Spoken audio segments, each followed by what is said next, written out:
My brother calls me at the same time every night and asks, "Are you alone? Is your wife with you?" If I say yes, he hangs up. If I say no, he insists on knowing who's with me. Last night I lied and told him I was alone. I never imagined that it would save me. My brother calls me at 11:47 p.m. every single night. Not 11:45, not 11 exactly 11:40. 47. I know this because I've watched the clock enough times now that the numbers have burned themselves into my retinas like a brand. Sometimes I'm brushing my teeth, sometimes I'm already in bed, staring at the ceiling, counting the ways my life has become smaller than I ever imagined it could be. Sometimes, and this is the part that makes me feel like I'm losing my grip on reality, sometimes I'm just sitting there in the dark, waiting for it, waiting for the phone to light up, waiting for his name to appear on the screen, Marcus, my younger brother, my only brother, the person who used to know me better than anyone else in the world, back when we were kids, sharing a bunk bed in our parents' cramped apartment in Queens, whispering about our dreams after the lights went out. He wanted to be a pilot. I wanted to be a lawyer. We both ended up somewhere else entirely, which I suppose is just another way of saying we both ended up exactly where life pushed us. But the calls are what I need to tell you about. Because last night I lied to him. And that lie, that single moment of deception born from exhaustion and frustration, and something darker I don't want to name yet, saved my life. Let me start at the beginning, though, or at least at the beginning of when I noticed the pattern. It was 6 months ago, late April, when the city was just starting to shake off winter and you could smell possibility in the air. That peculiar scent of warming concrete and vendor carts and hope that New York gets in spring. I remember because it was the week after my 34th birthday, which Carla, my wife, had celebrated with me by taking me to an Italian restaurant in the West Village that cost more than my monthly student loan payment. She'd made a show of it, posting photos on Instagram, tagging me with heart emojis, telling everyone how lucky she was. I should have known then. I should have seen it, but I'm getting ahead of myself. The first call came on a Tuesday. I was in bed, Carla beside me, scrolling through her phone with that particular intensity she got when she was texting someone. I'd learned not to ask who. Marriage, I discovered, required a certain amount of willful blindness to survive. My phone rang. Marcus's name appeared. "Hey, man," I answered, keeping my voice low. "Little late, isn't it?" There was a pause. Then, "Are you alone?" I glanced at Carla. She didn't look up from her screen. "No, Carla's here. Why? Is she awake?" "Yeah, she's—" "Marcus, what's going on?" Another pause. Longer this time. I could hear him breathing. "Nothing," he said finally. "Sorry, wrong number." And he hung up. I stared at my phone, confused. Wrong number? He'd called me. He'd said my name. Or had he? I replayed the conversation in my head, but Carla was talking now, asking me something about picking up dry cleaning, and the moment slipped away like water through my fingers. The next night, same time, 47 p.m. Exactly. "Are you alone? Is your wife with you?" This time I was in the bathroom. Carla was still in bed. I'm in the bathroom. Carla's in the bedroom. "Marcus, seriously, what?" Click. He'd hung up again. By the third night, I started to feel something I can only describe as unease. Not fear exactly, not yet, but something adjacent to it. Something that made my skin feel too tight and my thoughts move in circles I couldn't quite complete. Night 4. "Are you alone?" "No." Click. Night 5. Are you alone?" "Yes." I wasn't. Carla was in the shower. "Are you sure? Is your wife there?" "She's in the shower." "Marcus, what the hell is—" Click.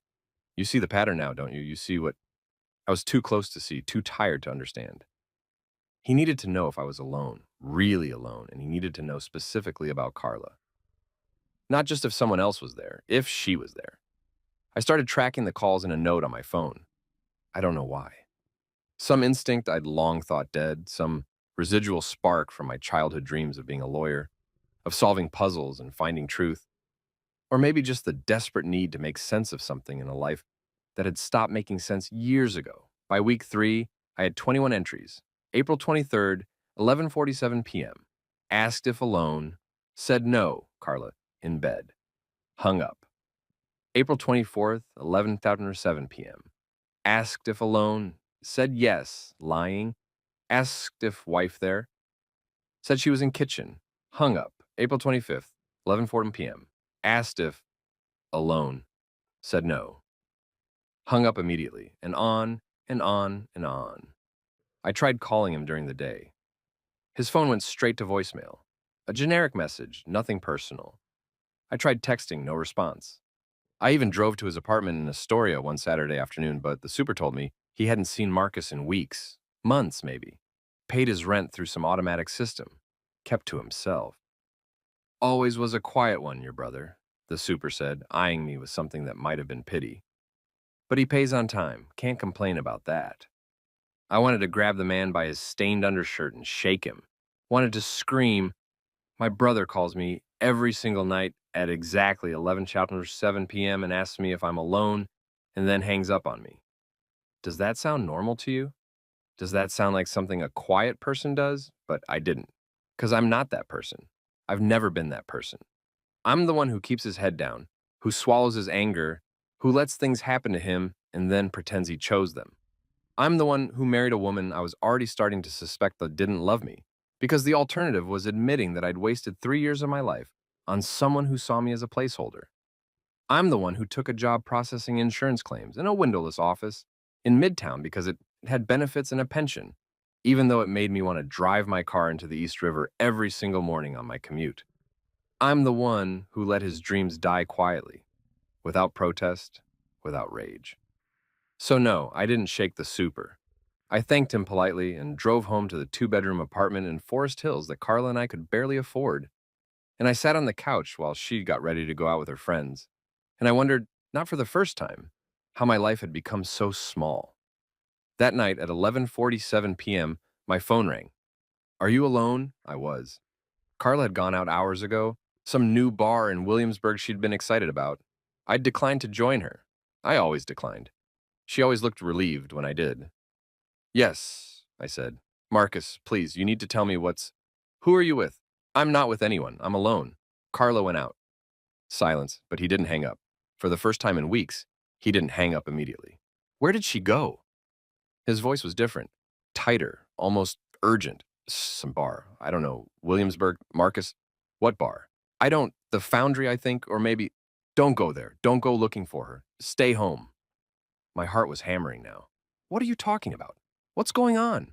Just stay home. Lock your door. And Jake? He never called me Jake anymore. Always man or bro or nothing at all. The sound of my actual name in his mouth made something cold slide down my spine. What? When she comes home tonight, pay attention. Click. Carla came home at 2:47 a.m. I know because I was awake, sitting in the dark living room, watching the door, waiting. I'd locked it like Marcus told me to, though I couldn't have explained why I was following the instructions of someone who'd been acting like a paranoid stranger for weeks. I heard her key in the lock. Heard her curse softly when she encountered the deadbolt, which we normally never used. Heard her fumble with it, then push the door open. She was drunk. Not falling down drunk, but loose-limbed, laughing at something on her phone. She didn't see me at first, sitting there in the dark like some kind of ghost of our marriage. Jesus Christ, Jake. She jumped when she finally noticed me, one hand flying to her chest. You scared the shit out of me. What are you doing sitting in the dark like a psycho? Couldn't sleep. My voice sounded strange to my own ears. Flat. Observational. She rolled her eyes, already moving past me toward the bedroom. Whatever, I'm exhausted. But I was watching her now. Really watching her. The way Marcus had told me to. And I saw it. The slight puffiness around her lips, like she'd been kissing someone. The faint smell of cologne that definitely wasn't mine. Something expensive, cedar and citrus, the kind of scent that costs more than my weekly salary. The way her shirt was buttoned wrong, just one button off, but enough that you'd notice if you were paying attention. I'd never been paying attention. How was the bar? I asked. She was already halfway down the hallway. Fine, loud, crowded, the usual. Who'd you go with again? A pause, barely perceptible. Then, Sarah and Jen, you know that. I did know that. She'd told me. But something in the pause made my skin prickle. They have fun? Yeah. Look, I'm really tired. Can we do the interrogation tomorrow? She disappeared into the bedroom. I heard the shower start running a minute later. She always showered after coming home from bars, said she felt grimy. I'd never questioned it before. I sat there in the dark for another hour, listening to the water run, then stop, listening to her move around the bedroom, listening to the silence that had become the dominant sound of our marriage. My phone lit up. A text from Marcus. Did you watch? I stared at the message for a long time before I replied, yes. 3 dots appeared immediately. Then, keep watching. Every night. Don't tell her. Marcus, what the hell is going on? 11:47 tomorrow. Make sure you're alone, and then nothing. No matter how many times I texted, no response came. I started watching. God help me, I started really watching. The next morning, Carla slept until 11. She never slept that late. When she finally emerged, she was cheerful in a way that felt performed. Made me French toast even though she knew I didn't like French toast, I'd told her 100 times. And chattered about maybe taking a weekend trip upstate, just the two of us. Wouldn't that be nice? It would have been nice. 6 months ago, a year ago, it would have been the thing I wanted most in the world. But now it felt like a diversion, like stage dressing meant to distract me from the set falling apart behind the curtain. Sure, and I said, that sounds good. Her smile was relieved. Too relieved. I went to work. Processed claims. Denied coverage for a woman with stage 4 cancer because her policy had lapsed by 30 days. 30 days. And I did it with the same dead efficiency I did everything these days. My supervisor complimented me on my productivity. I came home. Carla was there cooking dinner, wearing the dress I'd bought her for Valentine's Day. She never wore that dress. Said it wasn't her style. Thought we could have a nice dinner, she said. Just us. What's the occasion? A flicker of something crossed her face. Irritation? Fear? It was gone before I could name it. Does there need to be an occasion for me to want to spend time with my husband? The word husband sounded wrong in her mouth, like a costume she was wearing, like a role she was playing. We ate. She talked about her day, lunch with her mother, some problem with her car that needed fixing, a funny video she'd seen online. I made appropriate noises, nodded, smiled when I was supposed to smile, and I watched. The way she kept checking her phone, face down on the table, the way she tensed every time it buzzed, the way she excused herself to the bathroom 3 times during dinner, each time taking her phone with her. At 11:45 p.m., she was in bed beside me, scrolling through Instagram, or pretending to scroll through Instagram. Her thumb wasn't actually moving. At 11:47, my phone rang. She tensed. I felt it. The way her body went rigid beside me, like she was bracing for something. It's Marcus, I said like I had to explain like it wasn't obvious. Answer it then. Her voice was too casual, too studied. I got up, walked to the bathroom, closed the door. Are you alone? Yes. Is your wife with you? I looked at the closed door, thought about Carla on the other side, listening or pretending not to listen. No, I said when she's in the bedroom. Good. Has she been acting different today?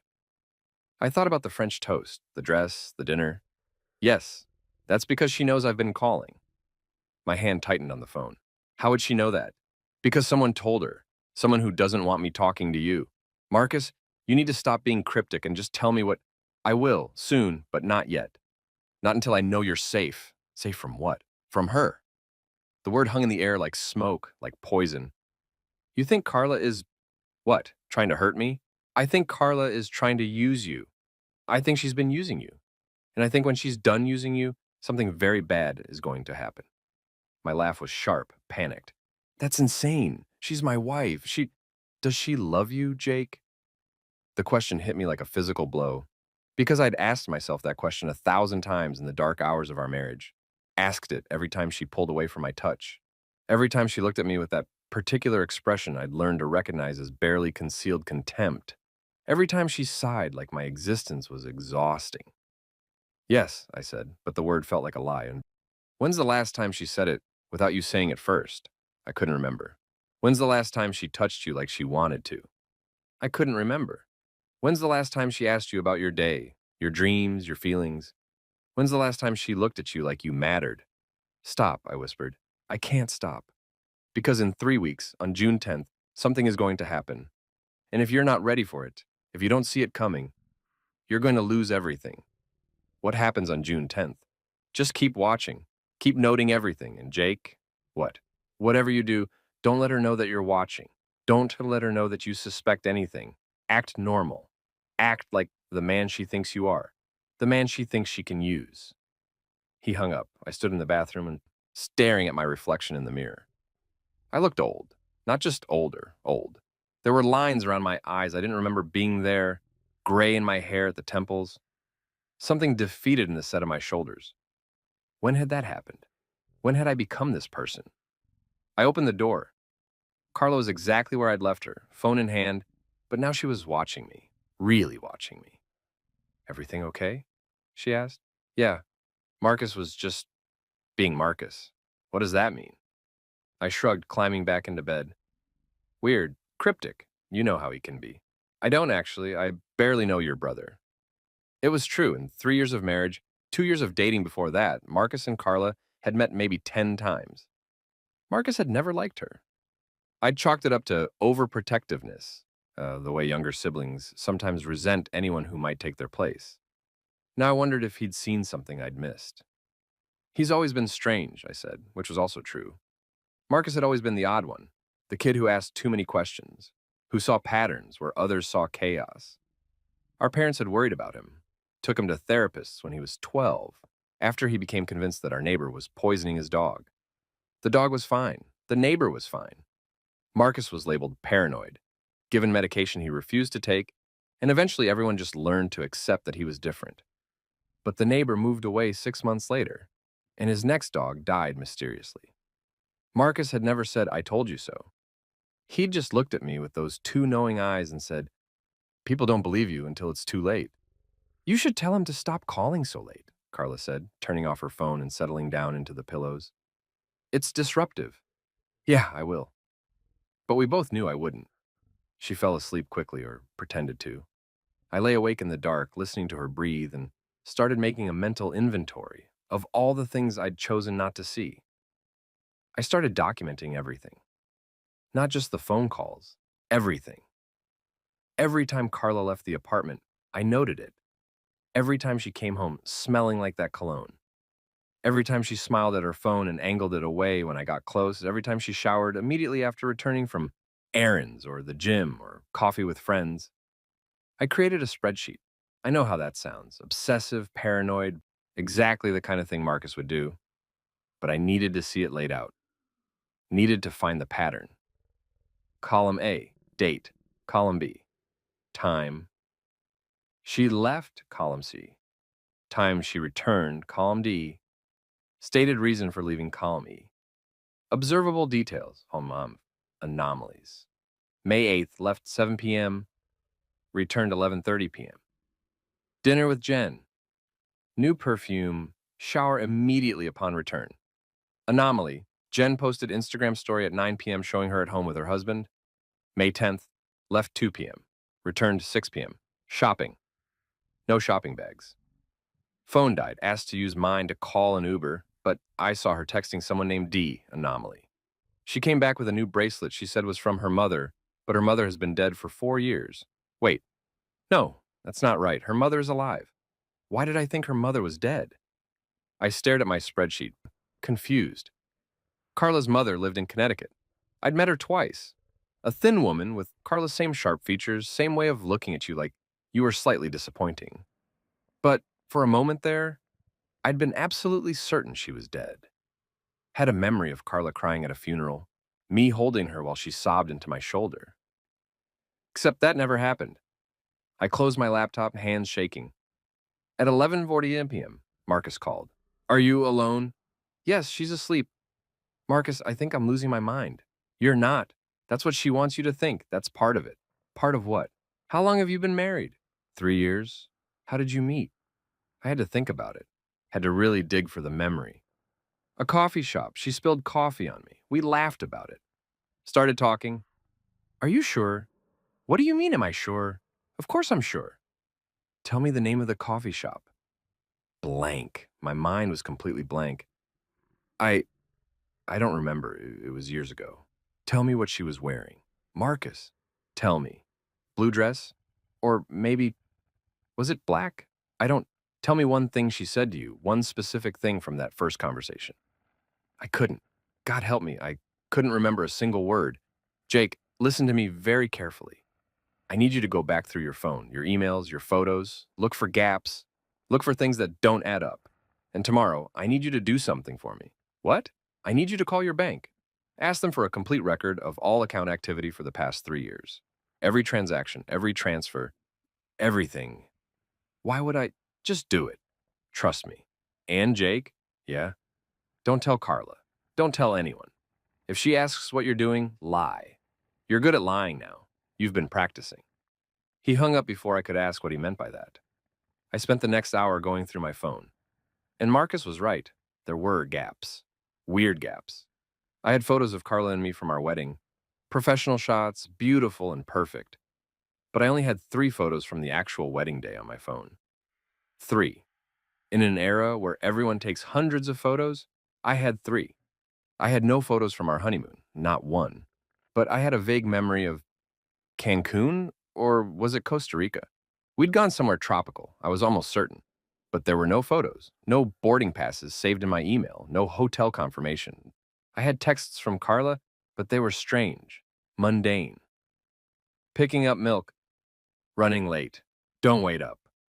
Nothing personal, nothing intimate, nothing you couldn't show a stranger.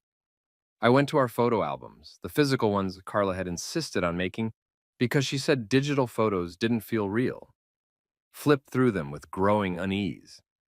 Every photo of us together looked staged, like we were posing for someone else's camera. There were no candid shots, no photos of us laughing, touching, looking at each other with actual affection. Just a chronicle of 2 people standing next to each other in various locations, smiling with their mouths but not their eyes. When had I last looked at these? Really looked? I found our marriage certificate in the filing cabinet, saw my signature, Carla's signature, the officiant's signature, and the date, May 15th, 3 years ago. But the more I stared at it, the more wrong it felt. Had I been there? I had a memory of it, vague dreamlike, but it felt like a memory of a memory. Like something I'd been told happened rather than something I'd experienced. I was still staring at the certificate when Carla appeared in the doorway of the office. What are you doing? Her voice was sharp. I shoved the certificate back in the drawer, tried to look casual. Just looking for some old tax documents. My boss wants me to double check something. She watched me for a long moment. I could feel her evaluating, calculating. It's 3 in the morning. Couldn't sleep. You've been weird lately. She moved closer, put a hand on my shoulder. Her touch felt cold, even through my shirt. Is everything okay? With us?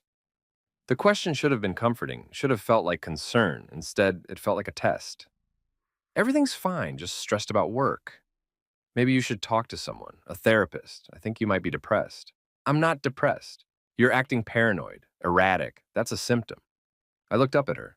In the dim light of the office, her face looked different, harder, like I was seeing the truth underneath the mask she usually wore. I said I'm fine. She stared at me for another beat, then smiled. It didn't reach her eyes. Okay, come to bed soon? Yeah, soon. She left. I waited until I heard the bedroom door close before I opened my laptop and started searching. I searched for my own name, plus marriage. Found the public record.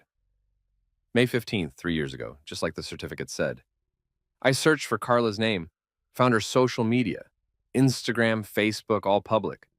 Scrolled back 3 years, found photo after photo of us together, proof of our relationship. Except when I looked closer, something was off. The photos were time-stamped, geotagged, captioned with hearts and inside jokes.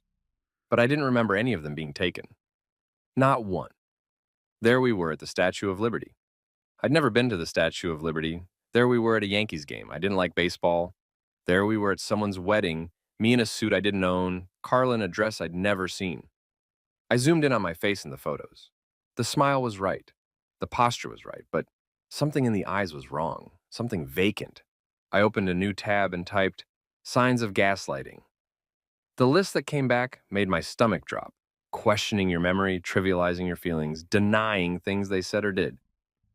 Using what is near and dear to you as ammunition, making you question your reality. I read through symptoms I'd been experiencing for months, years maybe. The constant feeling that I was forgetting things, the sense that my own memories couldn't be trusted, the way Carla would tell me I'd agreed to things I had no recollection of agreeing to.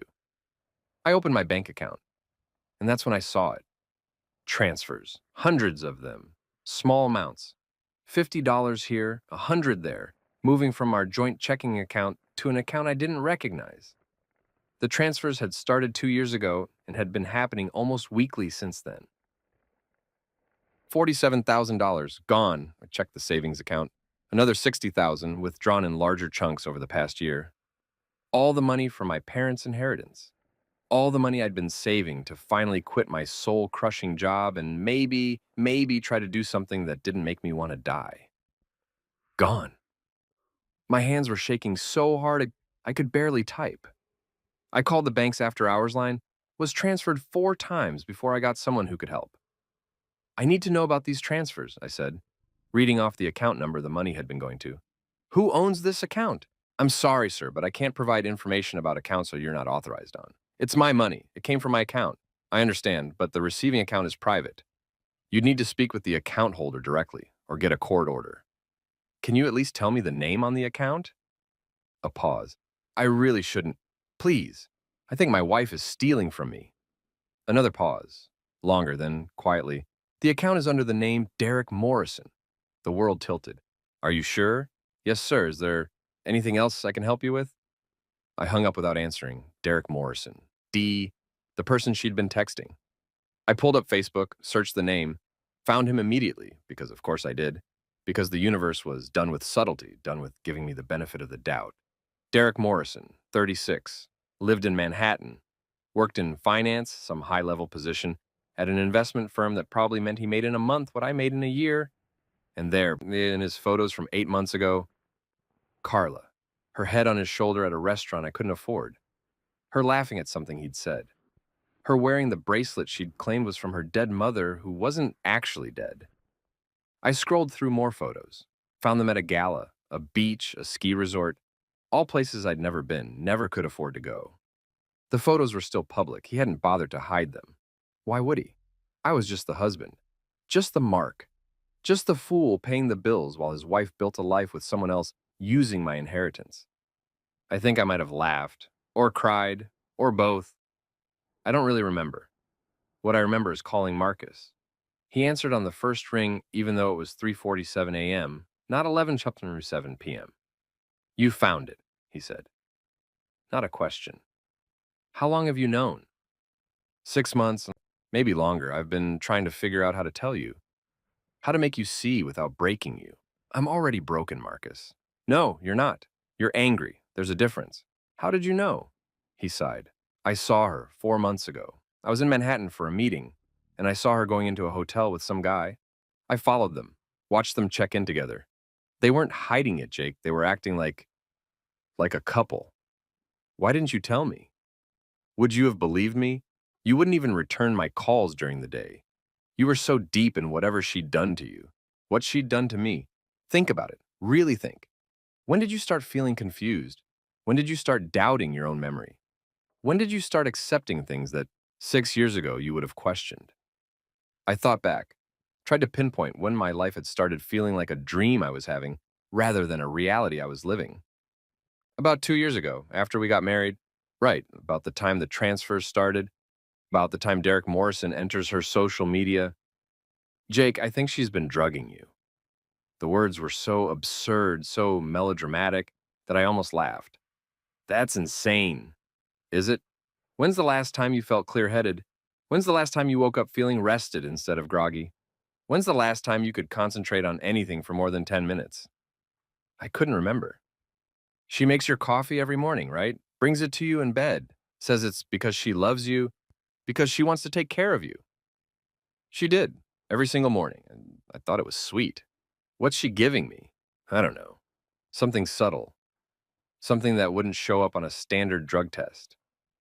Enough to keep you compliant, foggy, easy to manipulate. She's been gaslighting you, Jake. Making you doubt yourself so thoroughly that you can't trust your own thoughts. And while you've been swimming through this fog she's created, she's been stealing from you, building a life with someone else, probably planning to leave you with nothing. Why not just divorce me? Because this way she gets everything, the money, the sympathy, maybe even life insurance if she can figure out how to make you have an accident that looks natural. You can't be serious. June 10th, Jake. 3 weeks from now. Check your calendar. Check what's scheduled. I pulled up my calendar with numb fingers. June 10, annual work retreat. Hudson Valley. I've been going to this retreat for 3 years. 2 days of team building exercises and motivational speakers at some rustic lodge upstate. I always drove myself because Carla had a thing about me being gone overnight. Said she couldn't sleep without me there, which I'd found touching until this exact moment when I realized it was probably just about control. What about it? Cancel it. Call in sick. Whatever you have to do, do not go on that trip. Marcus, I'm working on something. I have a friend, a private investigator. He's been helping me dig into Carla's background, into Derek. There's something bigger here, something I'm still trying to understand, but I need more time, and I need you to stay safe until I have all the pieces. What kind of pieces? The kind that prove what she's been doing, the kind that will hold up in court, the kind that will make sure she doesn't get away with this. I was quiet for a long time, processing, trying to make my drugged, gaslighted brain accept what I was hearing. How do I live with her knowing all this? I finally asked. How do I look at her and pretend everything's normal? The way you've been doing for months. You're already good at pretending, Jake. She made you that way. Now use it against her. After we hung up, I sat in the dark office for another hour. Then I did something I hadn't done in years. I made a plan. The next morning, I dumped the coffee Carla brought me down the bathroom sink while the shower was running to mask the sound. Within an hour, my head felt clearer than it had in months, like someone had removed a layer of gauze from my brain. I looked at Carla at breakfast and saw her differently. Saw the calculation in every gesture, the way she watched me drink the orange juice she'd poured, which I also didn't drink, dumping it in the sink when she wasn't looking. The way her smile tightened when I said I felt great, really energized, thinking about going for a run. A run, she repeated. You never run. I used to, remember? Before we met, I ran every morning. Had I? The memory felt real but uncertain, like everything else. That was years ago. You're out of shape. You should start slower. Maybe just a walk. I think I can handle a run, Carla. Something flickered across her face. Annoyance? Worry? I just don't want you to hurt yourself. I'll be fine. I went to the bedroom, changed into old running clothes I found shoved in the back of my drawer, and left before she could object further. I didn't actually run. I walked to a coffee shop 3 blocks away and bought a coffee with my own money, made by someone who wasn't trying to drug me. Drank it slowly, feeling my mind sharpen with each sip. Feeling angry. Feeling for the first time in years actually present in my own life. I pulled out my phone and started making calls. First, to a lawyer. Explained the situation, the money, the affair, the suspicions about drugging. The lawyer was skeptical, but agreed to see me the next day. Second, to Marcus. Told him about the coffee, about how clear my head felt. Good, he said. Keep it up. But Jake, be careful. If she realizes you're not taking whatever she's giving you, she might escalate. Get more desperate. And desperate people do unpredictable things. What else do I need to do? Start gathering evidence. Anything you can find. Financial records, texts, emails, photos of the coffee she makes you. Actually, don't drink it, but save it. We can get it tested. Document everything. I already am. Good. I'm getting closer on my end. The PI found something interesting. Derek Morrison filed for bankruptcy 2 years ago. Lost everything in a bad investment. Right around the time the transfers from your account started. The implications settled over me like cold water. So she's not just having an affair, she's funding his life. Funding their life with your money. And Jake, Derek's married. Wife, 2 kids, lives in Greenwich. He's keeping Carla a secret just like she's keeping him a secret from you. Jesus, there's more. The PI found records of hotel rooms, always booked by Derek, always charged to a credit card that traces back to a business account. Some consulting LLC that doesn't seem to actually do any consulting. Guess who's listed as the business partner? Carla. Bingo. They set up a shell company. The money from your account gets transferred to Derek's personal account, then moved to the LLC, then used to fund their lifestyle. Hotels, restaurants, trips. It's money laundering, basically. They're using you as their personal ATM. I felt sick. Why not just leave me? Why this elaborate? Because leaving you means splitting assets. Divorce means lawyers and paperwork and everything coming out in the open. This way, they take everything while you're too foggy to notice. And once your money's gone, once you're bled dry, I'm guessing the plan is to get rid of you in a way that looks like an accident or suicide. The work retreat, that's my guess. Isolated location. You'd be driving alone through mountain roads. One accident, one tragedy, and Carla becomes a grieving widow. Gets the life insurance, gets whatever's left, gets sympathy instead of suspicion. I can't believe this is real. I can't believe my life has become some kind of noir film. Yeah, well, believe it, because it's happening, and you need to decide right now if you're going to be a victim or a survivor. I watched a mother push a stroller past the coffee shop window, watched her laugh at something the baby did, watched her live a normal life while mine crumbled into something unrecognizable. What do I need to do? Marcus's voice was steady, solid. The voice of the little brother who'd once promised to always have my back, who I'd dismissed as paranoid, who'd been trying to save me all along. You need to become an actor, the best actor of your life. You need to make Carla believe everything is normal until we have enough evidence to destroy her. Can you do that? I thought about the past 3 years. The lies I'd accepted, the reality I'd ignored, the ways I'd made myself smaller and smaller to fit into the box Carla wanted me in. Yeah, I said, I can do that. And so I became someone else. Or maybe I became myself again. The person I'd been before Carla, before the fog, before I'd learned to doubt everything I thought and felt. I went home and told Carla the run had been great. Made a show of being tired but happy. Drank the coffee she made me the next morning, letting most of it spill into a travel mug I secretly dumped in a sewer grate on my walk to the subway. I started taking photos of everything. The coffee she made, the pills in her nightstand that she said were vitamins, but that I suspected were something else. The receipts I found in her purse from restaurants I'd never been to. I set up a secret email account and started forwarding everything to Marcus. Bank statements, screenshots of her texts with D that I found when she left her phone unattended, photos from Derek's Facebook of him and Carla at places she'd told me she couldn't afford to go. I played the role of the dutiful, slightly depressed, increasingly foggy husband. I let her believe she still had control. And at 11:47 every night, Marcus called. Are you alone? Yes. Good. Here's what we learned today. He was building a case, a real case, with his PI friend, with a lawyer he'd hired on my behalf, with evidence that was piling up like sandbags against a flood. We're almost there, he told me 2 weeks in. Just a little longer. Keep playing the part, but it was getting harder. 'Cause the clearer my head got, the angrier I became. The more I saw Carla for what she really was, the harder it was to pretend. The more I wanted to confront her, to throw the evidence in her face, to watch her scramble to explain.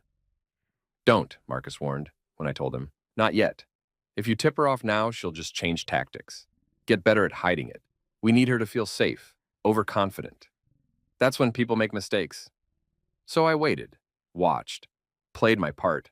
And on June 8th, 2 days before the work retreat, 2 days before whatever Carla and Derek had planned for me, Marcus called at 11:47 p.m. and said, We got her. Everything we need. Financial records, text messages, the PI got video of them together. We have proof of the affair, proof of the theft, and we found the drug. What is it? Lorazepam. Benzodiazepine. Small doses, not enough to be obvious, but enough to cause memory problems, confusion, compliance.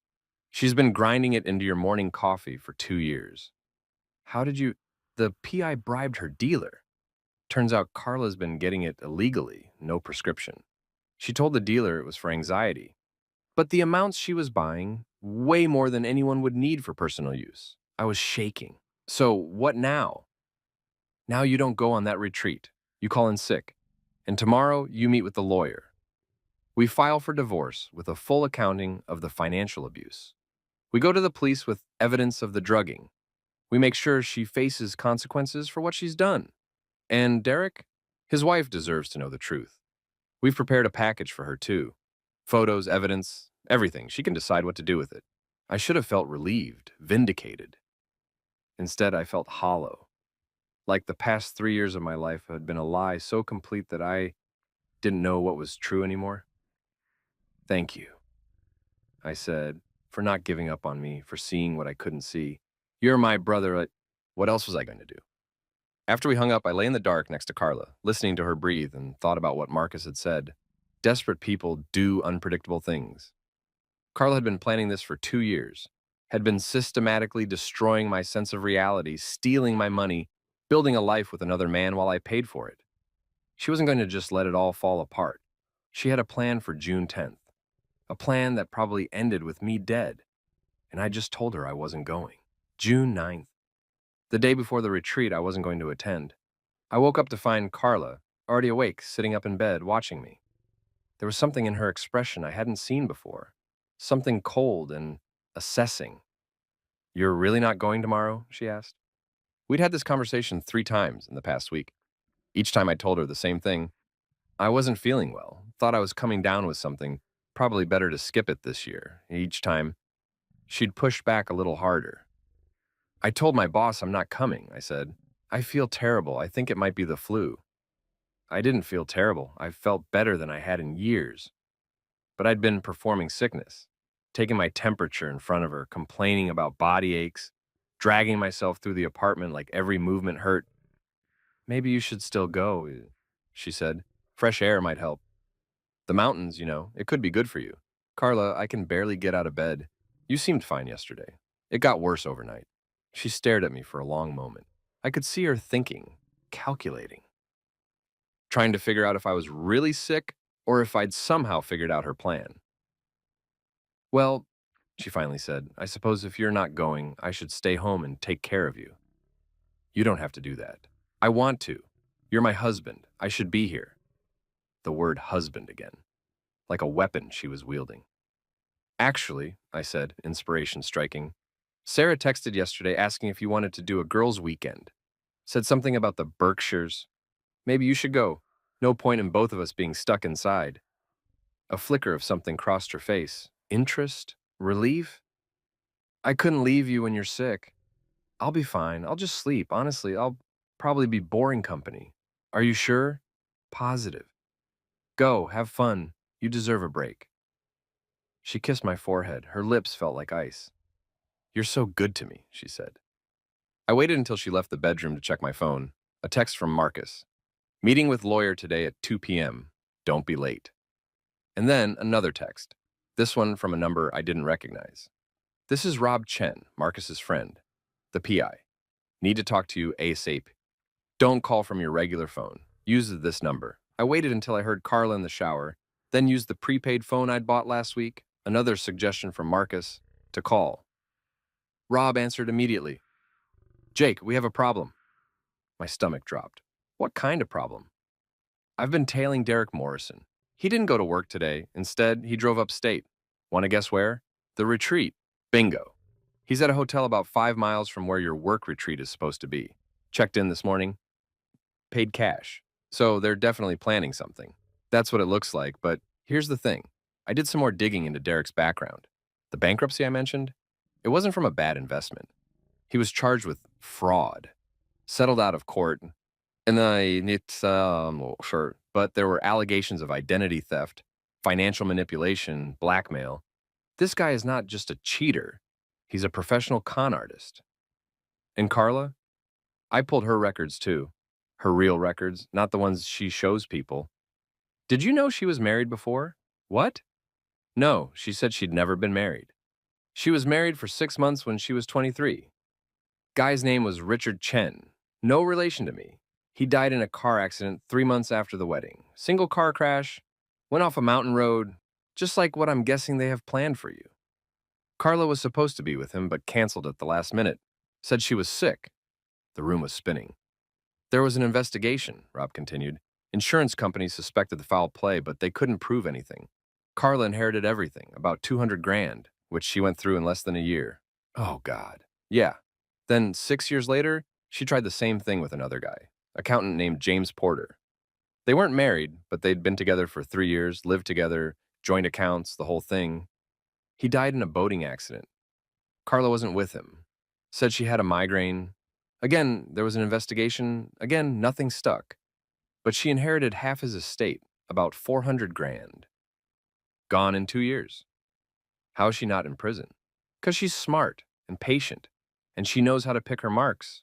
Men who are isolated, who don't have a lot of close friends or family looking out for them. Men who are a little vulnerable, a little lonely, a little too trusting. Men like me. So what do I do? You don't go anywhere near those mountains. You stay in the city, in public places with witnesses. And tonight, when Marcus calls, how do you know about the calls? Marcus told me.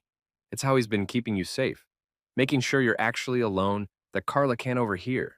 Smart move. Anyway, tonight when he calls, you need to tell him something. What? You need to tell him where Carla keeps her laptop. We need access to it. There's something on there. Marcus thinks it's communications with Derek, plans, maybe even evidence of the previous deaths. But we need physical access to get past her security. It's in her office, home office. She keeps it locked. Can you get in? Maybe. She keeps the key in her jewelry box. Then tonight, when she's asleep, you get that laptop. Take it to Marcus. He's got someone who can crack it, copy everything, and have it back before morning. And if she notices it's gone, then you're going to have bigger problems than a missing laptop. Jake, listen to me. This woman has killed at least 2 people, maybe more that we haven't found yet. She's not going to stop just because you decided not to go on a work retreat. She'll adapt. She'll find another way. The only way you're safe is if we get enough evidence to put her away. After I hung up, I sat there for a long time, trying to process. My wife was a serial killer. My wife had killed 2 men before me. My wife was planning to kill me. It was so absurd, so beyond the realm of what I thought was possible, that part of me still wanted to laugh, to dismiss it as paranoia, to believe that this was all some terrible misunderstanding. But I couldn't, because everything fit. Every piece of evidence, every strange moment, every time I'd felt like something was wrong but couldn't name what. Carla came out of the bathroom in a towel, humming. "Feeling any better?" she asked. "A little, still pretty rough." Poor baby. She sat on the edge of the bed, ran her hand through my hair. Her touch made my skin crawl. "I talked to Sarah. We're going to do the Berkshires thing. Leave this afternoon, back Sunday. That okay?" "Of course, Len." "Yes, I'll just be sleeping anyway." "You sure you'll be okay alone?" The question felt like a test. "I'll be fine. Marcus said he might stop by, keep me company." Her hand stilled in my hair. "Marcus is coming over?" "Maybe. He mentioned it. Thought he'd bring some soup or something." "That's nice of him." But her voice was tight. She didn't like the idea of Marcus being around. Of course she didn't. Marcus was the one variable she couldn't control. "When are you leaving?" I asked. "In a few hours. Need to pack." She stood up, dropped the towel, started getting dressed in front of me in a way that would have once felt intimate, but now felt like manipulation, like she was reminding me what I had to lose. "I'll miss you," she said. "I'll miss you too." The lie tasted like poison on my tongue. She left at 3 p.m., suitcase in hand, kiss on my forehead, promises to call when she got there.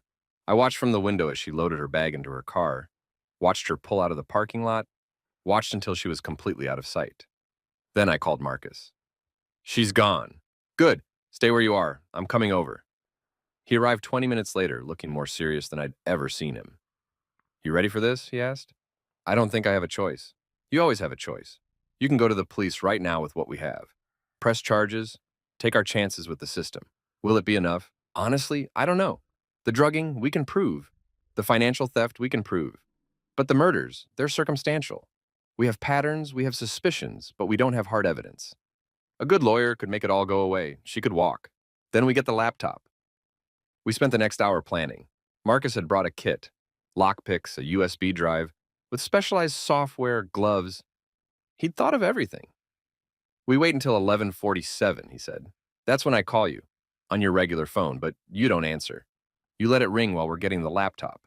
That way, if she somehow checks, if she's tracking your phone or has some way of monitoring, it looks like normal. Like I called at the usual time, and you were too sick to answer. You really think she's tracking me?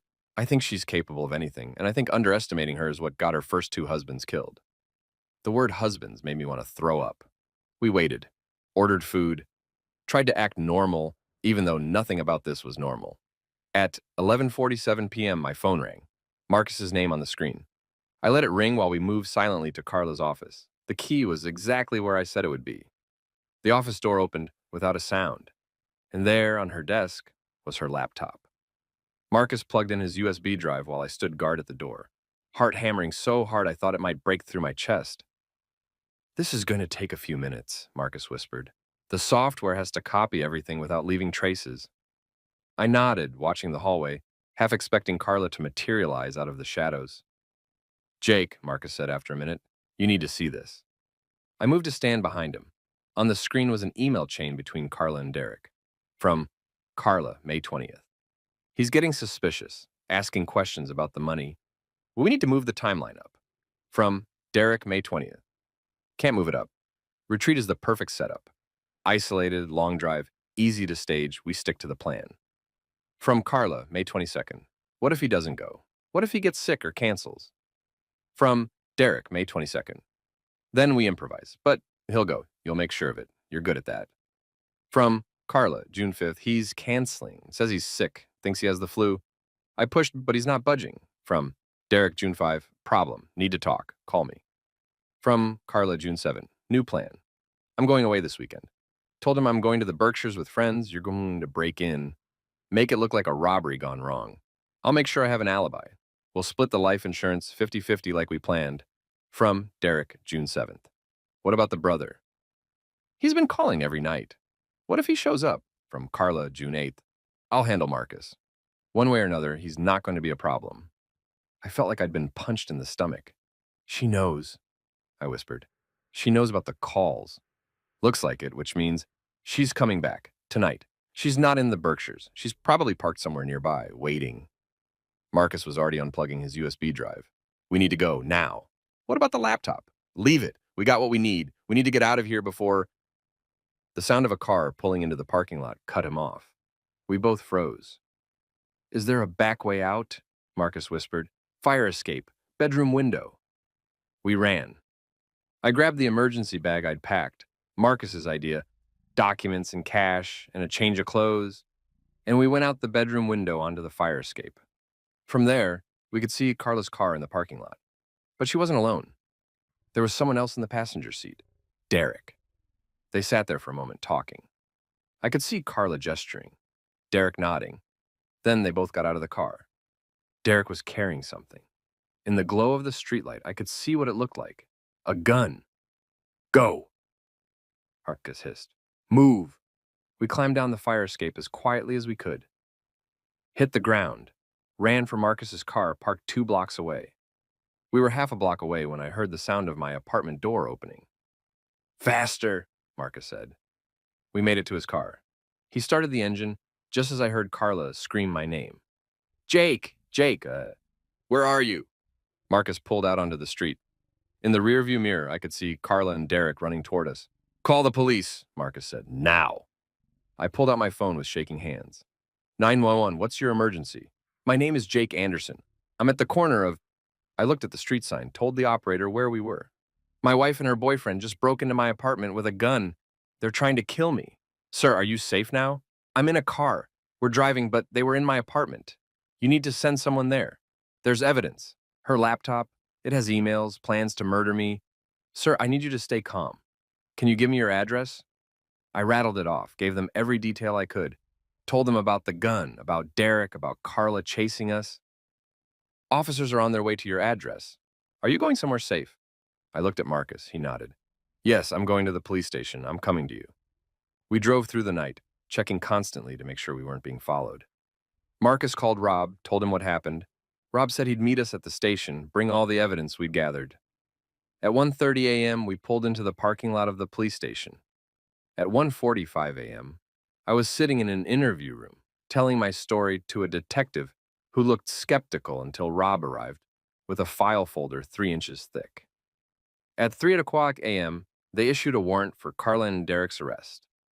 At 4:30 a.m., they found them trying to board a flight to Mexico out of Newark. At 6:00 a.m., as the sun was rising over the city, I was sitting in another interview room, this time with a victim's advocate and a lawyer Marcus had hired for me, and I was giving a formal statement. I told them everything: the drugging, the money, the emails, the previous husbands, the plan to kill me.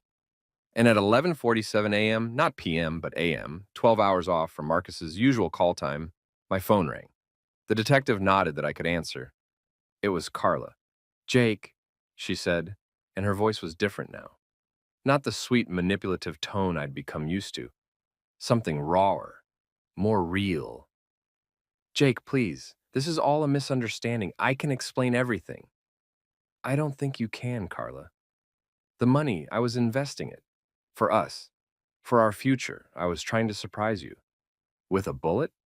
Silence. Derek had the gun. Not me. I didn't know he was going to. Stop. Just stop. I read the emails, Carla, and I know about Richard and about James, about how you've done this before. Her breath hitched. When she spoke again, her voice was cold. The mask was completely off now. You were supposed to be easy. Lonely, desperate, easy to control. But then, your brother had to start calling. Had to start making you question things. This is his fault, all of it. No, I said, this is your fault. You chose this. You chose to drug me, to steal from me, to try to kill me. That's on you. I needed the money. She cut herself off. It doesn't matter. You'll never be able to prove any of it. I'm good at this, Jake. I've done it before and walked away. I'll do it again. We have your laptop. We have the emails. We have your drug dealer's testimony. We have evidence of the previous deaths. And we have Derek. My guess is he's going to flip on you the second he realizes he's looking at life in prison. The silence that followed was the longest of my life. I could have loved you, she finally said. If you'd just stayed stupid and compliant. If you'd just stayed the person I made you. We could have been happy. No, I said, we couldn't. Because you're incapable of love. You're only capable of using people. And you're just another weak man who thinks he's special. You're not. You're just another Mark who got lucky. She hung up. The detective looked at me. We got it all. Recording came through clean. That's a confession to conspiracy to commit murder, at minimum. I nodded, unable to speak. Marcus appeared in the doorway. It's over. They're both being charged. Federal charges, too.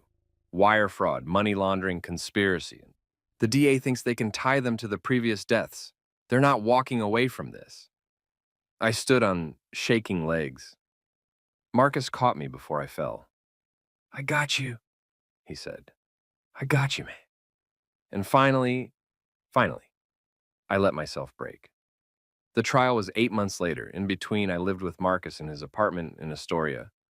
Went to therapy 3 times a week. Started the long, painful process of detoxing from the benzodiazepines, of unpacking the gaslighting, of trying to figure out who I was when I wasn't under someone's control. I learned things about myself. I learned that I actually did used to run every morning before Carla, that I'd once had friends I'd lost touch with because she'd slowly, systematically isolated me, that my dreams of being a lawyer hadn't been childish fantasies. I'd actually scored well on the LSAT before I met her, had been planning to apply to law school. She'd convinced me I wasn't smart enough, wasn't capable enough, had needed to stay in the safe, boring job because that's all I could handle. I learned that I'd had money saved before the inheritance, almost $30,000 that she'd emptied out in the first year of our marriage, telling me we'd needed it for emergencies I couldn't remember. I learned that the memories I'd thought were real, our honeymoon, our wedding day, even how we met, had been carefully constructed lies. We'd never had a honeymoon. Our wedding had been at City Hall with 2 strangers as witnesses, and we'd met on a dating app she'd later deleted, not at a coffee shop. Everything had been a fiction, a story she'd told me until I believed it. The trial was in February. I testified for 3 days. Carla watched me the entire time with an expression I couldn't read. Derek looked scared, defeated. His lawyer had tried to make a deal, testimony against Carla, in exchange for a reduced sentence. But Carla's lawyer had fought it viciously. She wanted to make sure if she went down, she took him with her. The prosecution presented the emails, the financial records, the testimony from her drug dealer, Rob's investigation into the previous deaths. They brought in Richard Chen's brother, who'd always suspected Carla, James Porter's sister, who testified that James had been planning to leave Carla before he died, that he'd suspected she was stealing from him. They brought in handwriting experts who proved Carla had forged signatures on loan documents, credit card applications, insurance policies. They brought in computer forensics experts who showed how she and Derek had created shell companies, moved money, planned murders like people plan vacations. And they brought in Marcus, who explained the phone calls. I knew something was wrong, he said from the witness stand. My brother wasn't acting like himself. He was forgetting things, seemed confused all the time. When I saw her with Derek, saw how she was living a double life, I knew I needed to get through to Jake somehow. But I also knew if she overheard our conversations, if she knew I was trying to help him, she'd escalate. So I called every night at the same time, when I knew she'd be aware of it, but couldn't hear what we were saying. And I asked if he was alone, so I'd know if it was safe to talk. And if he wasn't alone, the prosecutor asked, then I'd hang up, wait for the next night, keep the pattern going so she'd think I was just being paranoid, just being weird, so she wouldn't take me seriously as a threat. But you were a threat. Yes, because I was the one person who still saw my brother as a person, not a mark. I was the one person she couldn't gaslight or manipulate or control. When it was the defense's turn, Carla's lawyer tried to paint her as a victim, said she'd been coerced by Derek, said she was in an abusive relationship, said she'd never actually intended for anyone to die. But the jury didn't buy it. They deliberated for 6 hours, guilty on all counts. Carla's face didn't change when the verdict was read. She just stared straight ahead, like she'd already left her body, like she was already somewhere else. Derek sobbed. Sentencing was 3 weeks later. Carla got life without parole. Derek got 40 years. The judge looked at Carla and said, "You targeted vulnerable people and destroyed their lives for financial gain. You show no remorse, no empathy, no humanity. You are a danger to society, and you will remain incarcerated for the rest of your natural life." Carla smiled, actually smiled. "I regret nothing," she said, "except getting caught." The judge had her removed from the courtroom. Afterward, standing on the courthouse steps with Marcus beside me, I finally felt like I could breathe. "What now?" Marcus asked. "Now?" I looked at the city stretched out before us. The city that had almost killed me, but had also saved me. Now I figure out how to live again. They say trauma changes you, makes you different, makes you view the world through a lens of suspicion and fear. They're right. But they're also wrong. Because yes, I'm different now. Yes, I look at people differently, trust differently, love differently, but I'm not broken. I'm not ruined. I'm just awake. I did go to law school. Turns out I was smart enough after all. I specialized in elder law, helping older people protect themselves from financial abuse. It felt right, felt like taking the worst thing that ever happened to me and turning it into something useful. Marcus and I talk every day now, not at 11:47 p.m. We retired that tradition, but we talk, really talk, about everything and nothing, about our lives, our dreams, our fears, about how he almost lost me, about how he refused to give up. "Why didn't you?" I asked him once, a year after the trial. "Why did you keep calling when I wasn't answering? When I was clearly not interested in whatever you were trying to tell me?" He was quiet for a long time. Then, "Because you're my brother. Because I remember who you were before her. And I knew that person was still in there somewhere, even if he couldn't see himself anymore. Someone had to remember for you until you could remember for yourself." I cried when he said that, not sad tears, grateful ones. I dated again eventually, but carefully, slowly, with eyes wide open. Her name was Lauren. She was a librarian. She had her own trauma, her own story of surviving something terrible. We understood each other in a way that felt safe, real. On our third date, she asked me about the scar on my wrist, from the IV I'd needed during detox, when the benzodiazepine withdrawal had gotten bad. I told her the truth, all of it. The drugging, the gaslighting, the attempted murder. I figured if it scared her off, better to know now. She listened to the whole story. Then she said, "My ex-husband tried to kill me too. Carbon monoxide poisoning made it look like a faulty furnace. I only survived because my mom showed up unexpectedly." We stared at each other across the table in the little Italian restaurant. Then we both started laughing. Not happy laughter. The kind of laughter that comes from recognizing someone else who's been to hell and made it back. "We're quite a pair," she said. "We really are." We got married 2 years later. Small ceremony. Marcus was my best man. Lauren's mom cried the whole time. Before the ceremony, Marcus pulled me aside. "Oh, you good?" he asked. "Yeah," I said, and I meant it. "I'm good. No doubts, no fear. Some fear. Probably always will be. But I know the difference now. I know what love looks like versus what manipulation looks like. I know what it feels like to be seen versus what it feels like to be used." And Lauren? Lauren sees me, really sees me. The good, the bad, the traumatized, the healing, all of it. And she still chooses to be here. Marcus smiled. "Then you're going to be okay." And I was. It's been 5 years now since that last phone call with Carla. 5 years since I almost died.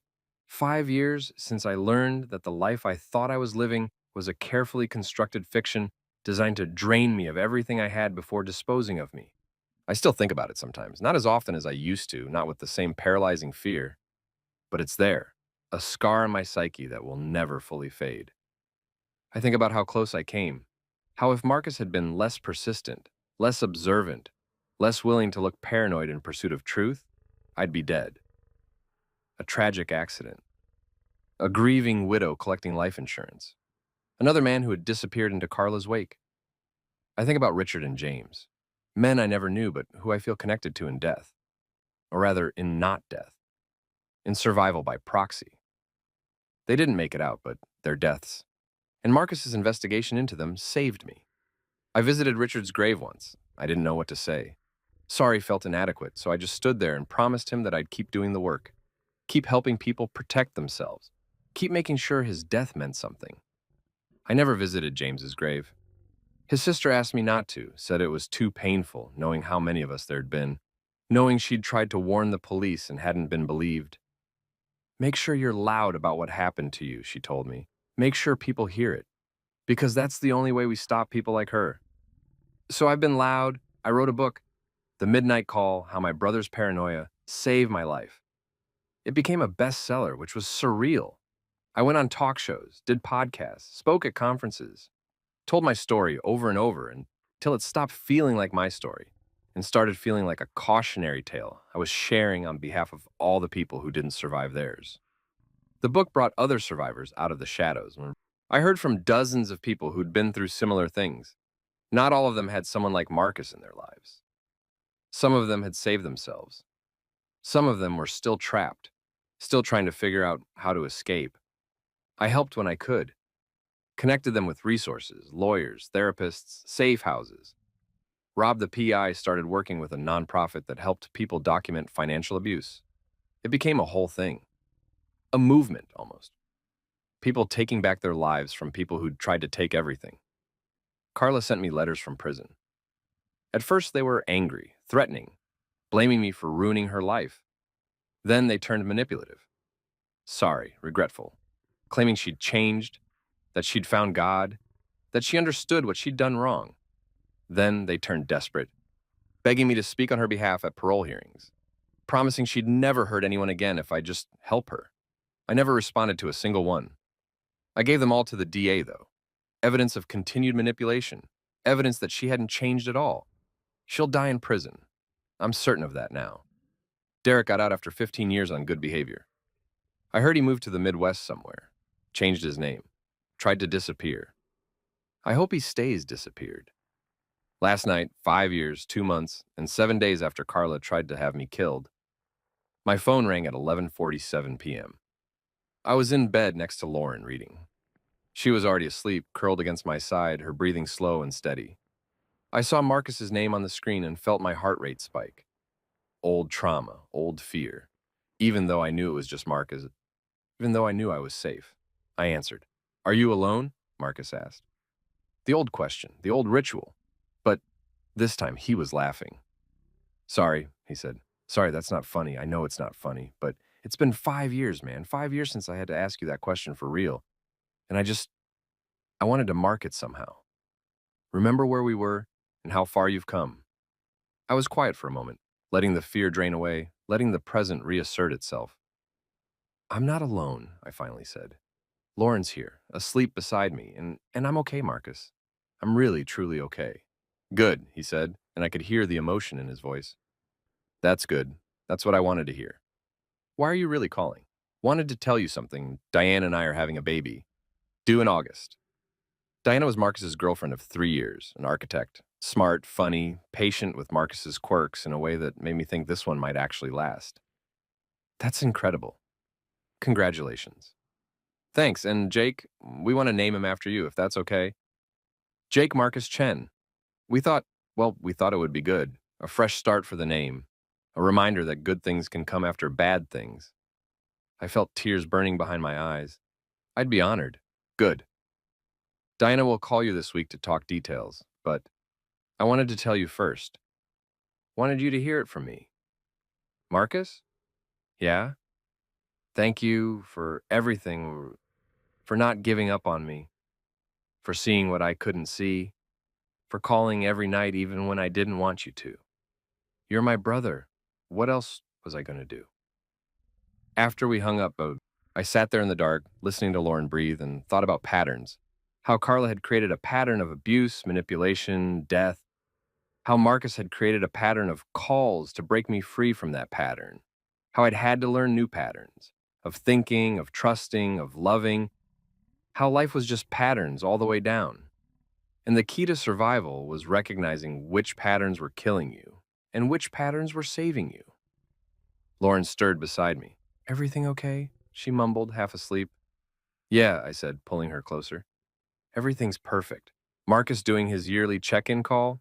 Something like that. Tell him I said hi. I will. She drifted back to sleep. I lay awake for a while longer, thinking about the version of me from 5 years ago, the one who was being slowly poisoned, slowly erased, slowly murdered by someone who was supposed to love him. That version of me had been so lost, so convinced that his confusion was his fault. His memory problems were age, his unhappiness was depression. He'd been wrong about all of it. And if I could go back and tell him one thing, it would be this. When someone you love makes you doubt your own reality, that's not love. That's violence. When someone you trust isolates you from everyone who cares about you, that's not care. That's control. And when the people around you, people like Marcus, seem paranoid, seem to be seeing patterns you can't see, sometimes they're not paranoid at all. Sometimes they're the only ones paying attention. If you've made it this far, if you've read this whole story, I need you to understand something. This isn't a story about me. I mean, it is, obviously. It's my life, my near death, my survival. But it's also a story about the people around you, the ones who see things you can't see, the ones who keep calling even when you don't answer, the ones who look paranoid but who are actually just awake. It's a story about how love, real love, the kind that actually gives a shit, looks less like romance and more like stubbornness, less like grand gestures and more like showing up over and over, every night at 11:47, until you're finally ready to listen. Marcus saved my life not because he was a hero, but because he was my brother and because he paid attention when I stopped being myself. So pay attention. If someone you care about starts forgetting things, acting confused, seems depressed or anxious in ways they never were before, if they're isolating themselves, if they're being controlled by a partner in ways that don't sit right with you, pay attention. Don't assume you're being paranoid. Don't assume you're overreacting. Don't assume that person would tell you if something was wrong. Because here's the thing about abuse, about manipulation, about being slowly poisoned, the victim is usually the last person to see it. Their reality has been so thoroughly warped that they can't trust their own perceptions anymore. They need someone outside that warped reality to hold up a mirror, to say, this isn't normal. This isn't okay. This isn't what love looks like. Be that person. Make that call. Ask that question. And if the person you're worried about says they're fine, says everything's okay, says you're being ridiculous, keep calling anyway. Because one day, maybe months from now, maybe years, they might answer. They might be ready to hear what you've been trying to tell them. They might finally be able to see what you've been seeing all along. And on that day, your stubbornness might be the thing that saves their life. It's 11:47 p.m. right now as I write this. In a minute, my phone will ring. Not because Marcus actually needs to check on me anymore. Not because I'm in danger. Not because there's a pattern we need to maintain for survival, but because some patterns are worth keeping. Some rituals mean something beyond their original purpose. Every night at 11:47, Marcus calls. And every night I answer. Sometimes we talk for an hour, sometimes just for a minute. Sometimes we don't even really say anything, just sit there in comfortable silence. Two brothers who went through hell and came out the other side. And maybe that's the real lesson here. Not just about recognizing abuse, not just about paying attention, not just about being stubborn enough to save someone even when they don't want to be saved, but about connection, about showing up, about creating new patterns to replace the ones that almost destroyed you. My phone is ringing now. I answer. Are you alone? Marcus asks, and we both laugh. No, I say, I'm not. I'm really, truly not. And that right there is the happy ending I never expected to get.